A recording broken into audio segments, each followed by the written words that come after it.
একদম জাস্ট সময়ের অপেক্ষা। আর কিছুদিনের মধ্যেই দেখতে পাবেন কিছু অজ্ঞাত পরিচয় বন্দুকধারী ব্যক্তি পাকিস্তানের মাটিতে বসে এক এক করে পাকিস্তানি জঙ্গিদেরকে চিহ্নিত করছে এবং তাদেরকে নিশ্চিহ্ন করছে। Welcome students, welcome to Credence classes. আমি সৈকত। আজকের এই প্রতিবেদনে থাকছে মিনিস্ট্রি অফ হোম অ্যাফেয়ার্স ও ভারতীয় গোয়েন্দা সংস্থারা ৮০ জন পাকিস্তানি জঙ্গির একটা হিট লিস্ট বানিয়েছে এবং সাথে সাথেই চালু করেছে অপারেশন আননোন গানম্যান, যেরকমটা আমরা ধুরন্ধরে দেখতে পেয়েছি। শুধু সময়ের অপেক্ষা, অনেক কিছু হতে পারে। এই ৮০ জন পাকিস্তানি জঙ্গি আজকে পাকিস্তানের মাটিতে বসেই মৃত্যুর প্রহর গুনছে। নিউজে এসছে যে গভর্নমেন্ট 23 পাকিস্তান টেররিস্টকে লিস্ট করেছে। 23 জন পাকিস্তানি টেররিস্টকে গভর্নমেন্ট লিস্টেড করেছে। এটা খবরের শিরোনামে ছিল। ভারত সরকার নতুন করে 23 জন ডেজিগনেটেড টেররিস্টকে ঘোষণা করেছে এবং সঙ্গে সঙ্গে আননোন গানম্যান বা অজ্ঞাত পরিচয় বন্দুকধারীদেরকেও তৎপরতার সঙ্গে বৃদ্ধি করেছে। যারা ভারতের মোস্ট ওয়ান্টেড তারা এখন পাকিস্তানেই মৃত্যুর প্রহর গুনছে। ঘুষকে মারেঙ্গে, ছোড়েঙ্গে নেই কিসি কো, ঘুষকে মারেঙ্গে, এমনটাই মোটো এখন ভারতের। 23 জন যে যুক্ত করার পরে ভারতের বর্তমান এখন হিটলিস্টে আছে ৮০ জন। এই নতুন করে 23 জনকে যুক্ত করার পরে, আগেও কিছু ছিল আর এখন এই নতুন করে 23 জন যুক্ত করার পরে এখন সংখ্যাটা দাঁড়িয়েছে ৮০ জন। ৮০ জন ডেজিগনেটেড টেররিস্ট যাদেরকে ভারত সরকার চিহ্নিত করেছে। অপারেশন বেস এরা প্রত্যেকেই মোটামুটি পাকিস্তান বেসড এবং ওখান থেকেই এরা মূল অপারেশন চালায়।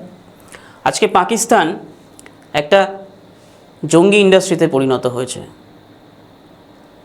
আমাদের দেশে হয়তো চাকরির অভাব থাকতে পারে, ওদের ওখানে চাকরি তো নেই, কিন্তু কাজবাজ তো নেই, কর্মসংস্থান নেই, কিন্তু ওদের একটা ইন্ডাস্ট্রি খোলা যায়, দ্যাট ইজ জঙ্গি ইন্ডাস্ট্রি। আসো, ওখানে আমরা রিক্রুটমেন্ট করব, ট্রেনিং দেব এবং ছেড়ে দেবো ভারতবর্ষে, গিয়ে ভারতের নিরীহ মানুষদেরকে মেরে ফেলো। চাকরির ওদের অভাব নেই, ইকোনমিতে ডুবে গেছে, কিন্তু চাকরি ওই দেশে পাকাপোক্ত একটা রয়েছে। কি ইন্ডাস্ট্রি না, সেটা হচ্ছে জঙ্গি ইন্ডাস্ট্রি। এই সকল জঙ্গির পুরো প্রশিক্ষণ হয়, অস্ত্র সরবরাহ হয় এবং ফেক আধার কার্ড থেকে শুরু করে নানা ডকুমেন্ট বানিয়ে তারা ভারতে প্রবেশ করে এবং নিখুঁত প্ল্যানিং করে। এইভাবেই আমরা দেখে আসছি দীর্ঘদিন ধরে। এই যে 23 জন জঙ্গি, 23 জন জঙ্গির মধ্যে 17 জন হচ্ছে জন্মসূত্রে পাকিস্তানি, তার মধ্যে 6 জন ভারতীয়। প্রশ্ন এবার এইখানেই যে এরা ভারতীয়, তার মানে কি ভারত মদত করে দিয়েছিল এদেরকে? ভারত এদেরকে আদর্শে উদ্বুদ্ধ করেছিল? কারা এরা কারা? প্রশ্ন উঠেছে। এই 6 জন ভারতীয় জন্মসূত্রে এরা দেশদ্রোহী হয়ে বর্তমানে পাকিস্তানে বা আফগানিস্তানে আশ্রয় নিয়েছে, এমনটাই গোয়েন্দা সূত্রে জানা গিয়েছে। শুধু সীমান্তর ওপারে নয়, আমাদের দেশের ভেতরেই এদের শিকড় তৈরি হয়েছিল। এই যে যারা টেররিস্ট হচ্ছে, পাকিস্তানে জঙ্গি ইন্ডাস্ট্রিতে জয়েন করছে, আমাদের এই পৃথিবী জুড়ে কিছু সমাজকর্মী রয়েছে, মানবতাবাদীরা এবং সমাজবাদীরা কী যুক্তি দিচ্ছে না, যারা টেররিস্ট রিক্রুট হচ্ছে তারা নাকি দরিদ্র, তাদের শিক্ষার অভাব, এক্সপোজারের অভাব, এই সব কারণের জন্য তারা নাকি এই পথ বেছে নিচ্ছে। এই যে 23 জন, তার মধ্যে বেঙ্গালুরু টেকি এবং এই 23 জন ডেজিগনেটেড টেররিস্টের মধ্যে মিনিস্ট্রি অফ হোম অ্যাফেয়ার্স জানিয়েছে, আচ্ছা যদি শিক্ষার দারিদ্রতাই থাকে, তাহলে যে ব্যক্তি টেকনোলজি নিয়ে পড়াশুনো করেছে, আমরা গাড়ি বিস্ফোরণ কাণ্ডে দেখেছি একজন ডাক্তার নিযুক্ত ছিল নেপথ্যে, তাহলে এরা হচ্ছে গিয়ে খুব নিম্নবিত্তের, খুব দারিদ্রতার মধ্যে দিয়ে কাটিয়েছে। আচ্ছা যদি দারিদ্রতাই থাকে, তাহলে কি আমাকে জঙ্গির পথ বেছে নিতে হবে? যদি আমার দারিদ্রতা থাকে তাহলে পরিশ্রম করব, অর্থ উপার্জনের উপায় বার করব। টেকনোলজিতে এক্সপার্ট ডাক্তারবাবু এরা যদি এখন বলে আমি দারিদ্রতার জন্য এই পথ বেছে নিয়েছি, খুবই গ্রহণযোগ্য বিষয়টা। আমাদের মানবতাবাদরা এবং সমাজকর্মীরা এমনটাই দাবি করে। আসুন, শিক্ষার অভাব বলেছে, টেকনোলজিতে এক্সপার্ট ডাক্তার, শিক্ষার অভাব মেনে নিলাম। এই যে ইন্টারনেটের যুগ, এই ইন্টারনেটের যুগে যেখানে গ্লোবালি সবাই আজকাল আমরা ইউটিউব, ফেসবুক, সোশ্যাল মিডিয়া সব কিছু নিয়ে ওয়াকিবহাল হয়ে গিয়েছি, সেখানে এরা বলছে এদের কাছে নাকি এক্সপোজারের অভাব, তারা পৃথিবীর সঠিক খবর পায় না। সেই জন্য এরা এমন এক আদর্শে উদ্বুদ্ধ হয় যে আদর্শ নিরীহ নিরীহ মানুষের প্রাণ নিতে দ্বিধাবোধ করে না, এমন আদর্শতে তারা উদ্বুদ্ধ হয়। তাহলে সন্ত্রাসবাদ কোনো বাধ্যবাধকতা নয়, এটা একটা বিষাক্ত আদর্শ। এই আদর্শে পাকিস্তান শুধু নিজেদের দেশ না, পেরিয়ে এসে আমাদের দেশ থেকেও সেই আদর্শে উদ্বুদ্ধ করছে। ওয়েপেন অফ ল ইউএপিএ কি? Unlawful activities prevention act. Unlawful activities prevention act কি এই অ্যাক্ট? এই অ্যাক্টের মাধ্যমে কোনো ব্যাকগ্রাউন্ড এবং ডিটেল ভালো মতন চেক করার পরে স্বরাষ্ট্র মন্ত্রক যে কোনো মানুষকে টেররিস্ট হিসেবে চিহ্নিত করতে পারে। দেশের সুরক্ষা নিশ্চিত করতে এবং বিষাক্ত এই কীটদের, যারা এমন এক আদর্শ উদ্বুদ্ধ, সেই কীটদের বিনাশ করতে আইনের কোনো বিকল্প নেই। সেই জন্য এই ইউএপিএ আনা হয়েছে, আনলফুল অ্যাক্টিভিটিস প্রিভেনশন অ্যাক্ট। কিন্তু আমাদের সমাজকর্মীরা, তথাকথিত মানবতাবাদীরা, বুদ্ধিজীবীরা এই আইন তুলে দেওয়ার জন্য প্রচেষ্টা চালিয়েছে, যাতে জঙ্গিরা খুব সহজেই পার পেয়ে যায় এবং ওরা ভারতের মধ্যে প্রবেশ করুক এবং সুন্দর এরকম কাশ্মীর, পুলওয়ামার মতন ঘটনা, মুম্বাইয়ের মতন ঘটনা ঘটাতে থাকুক। তারা সেটাই চায়, এই লকে যাতে তুলে দেওয়া হয়। ভারতের সাফ জবাব, যতক্ষণ না তুমি টেররিজম বন্ধ করছো আমি ততক্ষণ সিন্ধুর জল ছাড়বো না। Blood and water can not flow together. রক্ত এবং জল একই সাথে বইতে পারে না। চাপের মুখে এখন পাকিস্তান, যেহেতু জল বন্ধ, আর জল বন্ধ হওয়া মানেই তারা হচ্ছে কি ভুলভাল কিছু পদক্ষেপ নেবে এবং অবশ্যই তার জন্য ভারতীয় সেনাবাহিনী প্রস্তুত সেই ভুলভাল পদক্ষেপের যোগ্য জবাব দেওয়ার জন্য। আমরা এইভাবেই প্রমাণ কালেক্ট করেছি যাতে আন্তর্জাতিক মহলে কোনো চাপ যাতে সৃষ্টি না হয়, সেই জন্য এই সমস্ত জঙ্গির প্রমাণ আমাদের দরকার ছিল এবং সেটা মিনিস্ট্রি অফ হোম অ্যাফেয়ার্স করে দেখিয়েছে। সুতরাং চিন্তামুক্ত হয়ে যতদিন না এই টেররিজম বন্ধ হবে ততদিন সিন্ধুর জল ছাড়া হবে না। আন্তর্জাতিক মহলে কি প্রভাব পড়ছে এর জন্য? পাকিস্তানের কথায় আসি।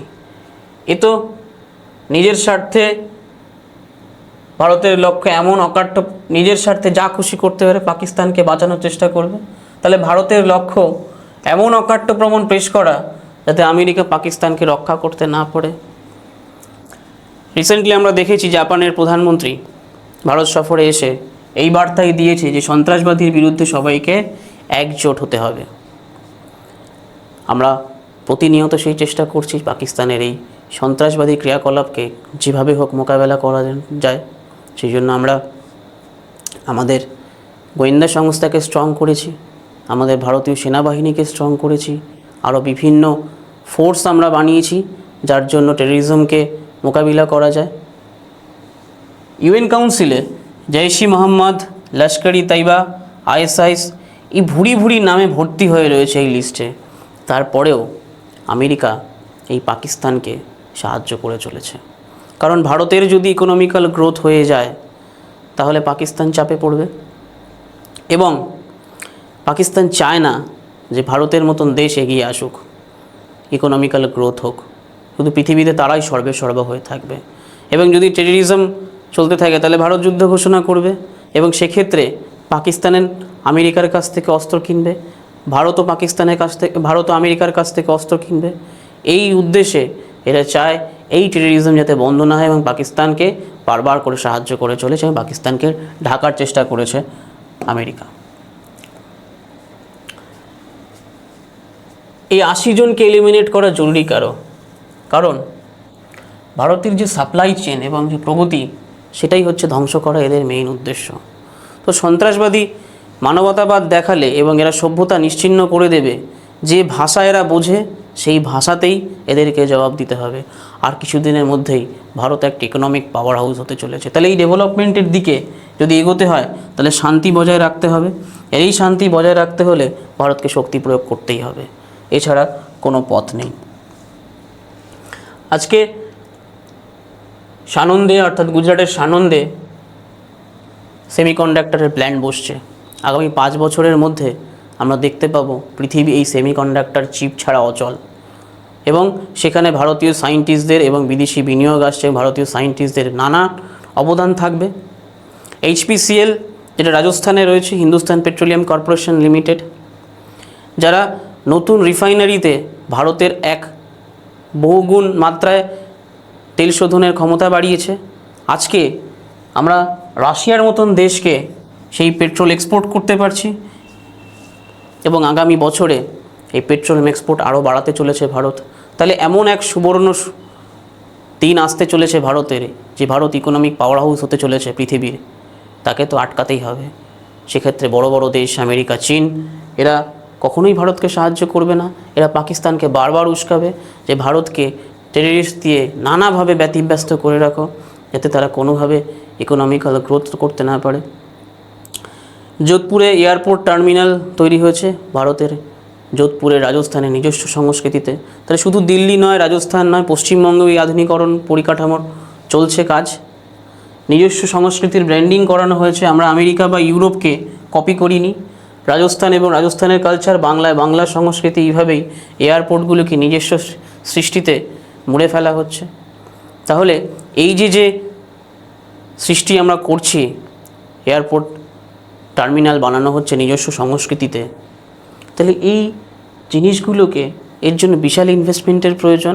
আর এই টার্মিনালগুলোকে জঙ্গিদের হাত থেকে যদি বাঁচাতে হয়, তার জন্য 100% সিকিউরিটি দরকার আমাদের। সেই জন্যই মিনিস্ট্রি অফ অ্যাফেয়ার্স এবং ভারতীয় গোয়েন্দা সংস্থারা উঠে পড়ে লেগেছে। তারাই এই কারণে 80 জন এই জঙ্গিকে চিহ্নিত করেছে এবং আননোন গানম্যান অপারেশন শুরু করেছে। শুধু সরকারের দায়িত্ব নয়, আমাদেরও দায়িত্ব, জনগণের দায়িত্ব এই টেররিজম থেকে বাঁচার জন্য। কি ন্যারেটিভ হওয়া উচিত আমাদের? চায়ের দোকান, ট্রেন, অফিসের আলোচনা, যেখানে বুদ্ধিজীবীদের বাস। আমাদের পশ্চিমবঙ্গের প্রতিটা চায়ের দোকানে বড় বড় বুদ্ধিজীবীরা থাকেন। এই বুদ্ধিজীবীরা যখন ইউএপিএ এর বিরোধিতা করবে, তখন তাদেরকে কড়া জবাব দিতে হবে। আর জনগণের মধ্যে সচেতনতা বৃদ্ধি করতে হবে। এই 23 জন যে বিষাক্ত কীট ডেজিগনেটেড টেররিস্ট করা হয়েছে এদেরকে, তার সত্যটা সাধারণ মানুষের কাছে পৌঁছে দিন এবং এই ভিডিওটিকে শেয়ার করতে থাকুন, যাতে মানুষ, দেশের মানুষ আরও সোচ্চার হয়, দেশের স্বার্থে সোচ্চার হয়। আজকের মতো এইটুকুই। আগামীকাল আবার দেখা হচ্ছে নতুন কোনো আলোচনায়।